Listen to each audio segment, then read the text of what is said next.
Sharp-eyed witnesses, partly talk, and finally, a willing tipster, all leading to a break in the case of an 8-year-old hit-and-run boating death in the Hill Country. We were there just after investigators pulled the wreckage of the hit fishing boat out of Lake Buchanan in 2002.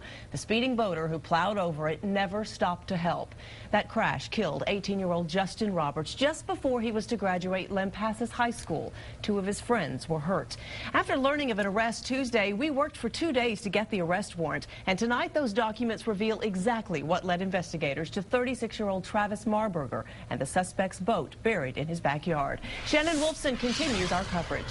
Well, the call came in November 22nd to a Texas Parks and Wildlife tip line from a woman who said she heard a man talking about this case at a party all the way back in 2006. The man said he'd seen a boat like the one game wardens were looking for in this case on property owned by his ex-wife's new husband. Under the ground in Burnett County, investigators say they dug up their smoking gun. We got the evidence that we needed, and that's always the weapon of the crime. District Attorney Sam Oatman says finding the boat was nothing short of a miracle and good detective work. It looked like we were never gonna catch anybody. It's phenomenal that we got the information we got. It was just, I think it was a blessing. According to court records, that information came from a woman who said a man told her he had seen the boat on Marburger's property, along with some heavy digging equipment. But the next time he was there, the boat was gone. I think the person who did this, I don't know, what to think about that individual, but to wait this long to come forward and reading about this as often he must have. During an interrogation this week, Travis Marburger told investigators he knew this day was coming. He admitted he owned a blue boat, but wouldn't say where it was. And he insisted they wouldn't find it if they started digging on his property. I can't disclose a lot of the background of how we ended up getting the boat actually out of the ground. But it looks like our evidence is going to match up. Matches up because the boat found underground has damage to the front end, a hole in the bow.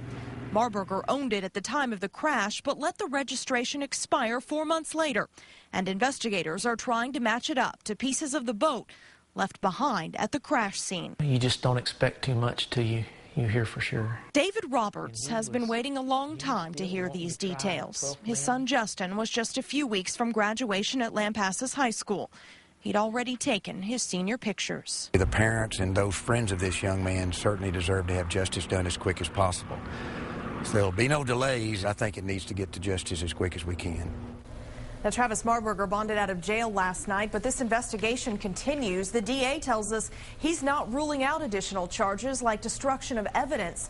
And we learned crash survivors will look at the boat in the next couple of days to see if they can identify it as the one that hit them. Live in the studio, Shannon Wolfson, KXAN, Austin News.